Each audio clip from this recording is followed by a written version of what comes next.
चलिए बात करते हैं नेक्स्ट जो एक्सरसाइज क्वेश्चन है 9.4। ठीक है, अरेंज द फॉलोइंग। यहाँ पर आपको दिया हुआ है, इसके अकॉर्डिंग आपको अरेंज करना है। जैसे फर्स्ट है in decreasing order of P के बी वैल्यू।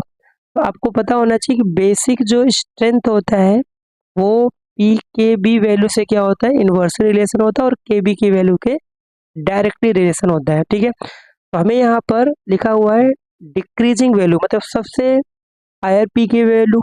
अब पी के बी वैल्यू अगर हायर है दैट मीन्स बेसिक स्ट्रेंथ क्या होगा, सबसे कम होगा। ओके, तो देखिए यहाँ पर ये जो फर्स्ट ये एलिफेटिक अमाइन है, दूसरा आपका बेंजाइल अमाइन है, और उसके बाद सेकेंडरी अमाइन है, और यहाँ पर एनिलीन है। तो सबसे जो वीकर बेस होगा वो है एनिलीन, है ना। तो उसकी पी के बी वैल्यू क्या होगा, सबसे ज़्यादा। इसका जो करेक्ट आंसर बनेगा C6H5 और यहाँ से NH2। ये वीक बेस है, दैट मीन्स पी के बी वैल्यू हायर होगा। उसके बाद यहाँ पर होगा C6H5NH और यहाँ से CH3, और उसके बाद यहाँ पर आएगा प्राइमरी अमाइन, एलिफेटिक अमाइन जो है, इथाइल अमाइन, और सबसे जो लेस पी के बी वैल्यू होगा वो होगा सेकेंडरी अमाइन का, है ना। ओके, तो ये प्राइमरी अमाइन है, ये सेकेंडरी अमाइन है। तो ये जो हमने ऑर्डर लिखा है वो पी के बी वैल्यू है। ओके, तो सबसे जो मतलब एनिलीन का जो पी के बी वैल्यू होगा वो बढ़ रहा है। और अगर मैं बात करूँ बेसिक स्ट्रेंथ का, तो बेसिक स्ट्रेंथ का ऑर्डर ये होगा, है ना, क्योंकि उल्टा रिलेशन में पी के बी का डिक्रीजिंग ऑर्डर, मतलब सबसे हाईएस्ट वैल्यू पी के बी इसका होगा और सबसे लोवेस्ट वैल्यू इसका हो, और ये सबसे स्ट्रॉन्ग बेस होगा। ओके, नेक्स्ट इसका जो सेकेंड पार्ट है बोला है कि increasing order of basic strength. हमें यहाँ पर बेसिक स्ट्रेंथ का ऑर्डर आपको बनाना है। तो देखिए यहाँ पर बेसिक स्ट्रेंथ है ना, तो ये आपका सेकेंडरी अमाइन, सबसे ज़्यादा स्ट्रॉन्गर बेस जो होगा वो है सेकेंडरी अमाइन है। ओके, और इसमें बेंजीन जो होगा वो एलिफेटिक से कम है। उसके बाद आ जाएगा मिथाइल अमाइन, और उसके बाद यहाँ से आएगा C6H5N, और यहाँ से CS3 ट्वाइस, और एनिलीन का जो बेसिक स्ट्रेंथ होगा वो सबसे कम होगा क्योंकि वहाँ पर रेजोनेंस आ जाएगा। तो यहाँ से C6H5 और NH2, ये एनिलीन है, रेजोनेंस कर इसका बेसिक स्ट्रेंथ सबसे कम होगा। तो ये इसका बेसिक स्ट्रेंथ का ऑर्डर है, करेक्ट है। ठीक है, चलिए नेक्स्ट जो बात करते हैं इसका जो थर्ड है increasing order of basic strength, इसमें भी पूछा, और यहाँ पर ए एंड बी दो पार्ट है। सबसे पहले देखिए एनिलीन।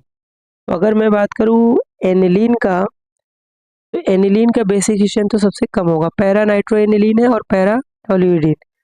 तो सबसे ज़्यादा जो होगा बेसिक स्ट्रेंथ पैरा टोल्यूडीन का होगा, है ना। क्यों, पैरा टोल्यूडीन का स्ट्रक्चर क्या होता है, यहाँ पर देखिए बेंजीन, और यहाँ पर NH2, और पैरा पोजीशन पे क्या होगा CH3, क्योंकि ये जो ग्रुप है प्लस आई इफेक्ट है। दूसरा नाइट्रो, पैरा नाइट्रो एनिलीन मतलब NH2, और पैरा पोजीशन पे NO2, ये क्या होता है माइनस आई ग्रुप होता है। तो प्लस आई ग्रुप बेसिक स्ट्रेंथ को बढ़ाते हैं और माइनस आई ग्रुप बेसिक स्ट्रेंथ को घटाते हैं। ये भी एक कॉन्सेप्ट है, ध्यान रखिएगा।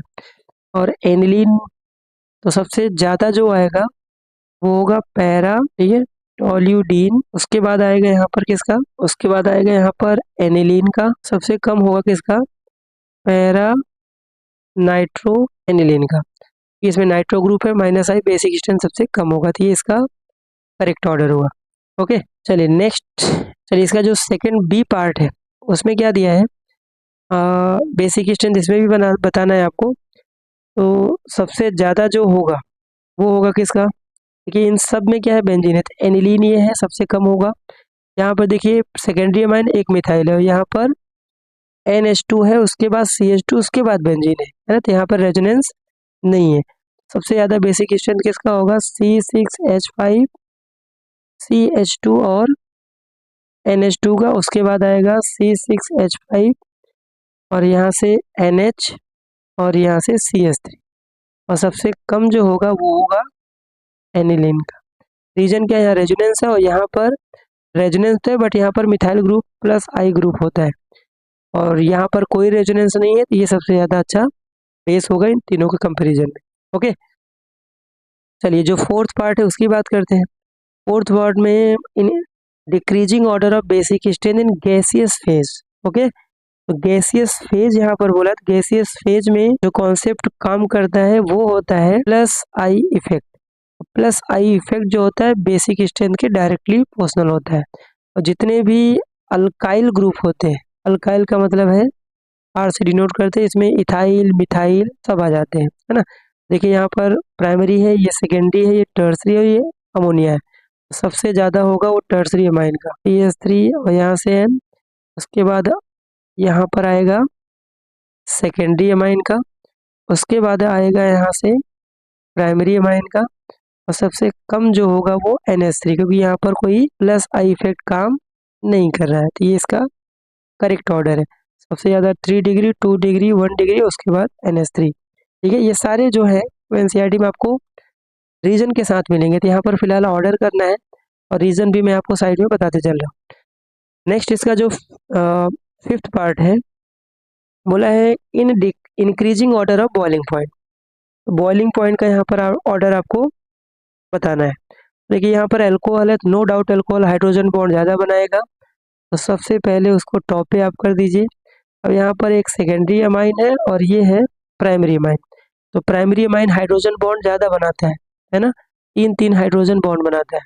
जो जितना ज़्यादा हाइड्रोजन बॉन्ड बनाएगा तो उसकी अट्रैक्शन फोर्स उतना ज़्यादा होगा, और अट्रैक्शन फोर्स जब ज़्यादा है तो ऑब्वियस सी बात है वहाँ पर जो बॉइलिंग पॉइंट है वो भी ज़्यादा होगा। ओके, नेक्स्ट इसका जो 6th पार्ट है, इसमें है in increasing order of solubility in water.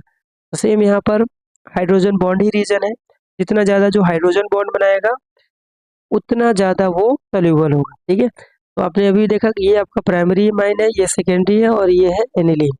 तो एनिलीन में यहाँ पर हाइड्रोफोबिक नेचर होता है, हमने अभी ये देखा, ये सबसे लेस सॉल्युबल होगा। तो प्राइमरी अमाइन ज़्यादा हाइड्रोजन बॉन्ड बनाएगा, इसलिए सॉल्युबिलिटी ज़्यादा होगा। उसके बाद यहाँ पर आएगा सेकेंडरी अमाइन का, और सबसे कम जो होगा वो है एनिलीन का, क्योंकि ये बहुत ही लेस, क्योंकि हाइड्रोफोबिक नेचर फिनाइल ग्रुप है, वो हाइड्रोजन बॉन्ड सबसे कम बनाता है। ओके, तो इसमें आपको रीजन नहीं देना, सिंपल सा ऑर्डर लिखना है। और कई बार बोर्ड में इसके कोई भी 2 या 3 पार्ट पूछ लेगा और उसका सीधा सा ऑर्डर आपको लिखना है, रीजन की रिक्वायरमेंट नहीं रहेगी। ओके, ओके, एटलीस्ट आप ऑर्डर इसके ध्यान में रख के जाइए रीजन के साथ, कि हो सकता है आने वाले एग्जाम में आपको रीजन भी आपसे पूछ ले। ओके, तो आई होप ये क्वेश्चन क्लियर हो गया होगा।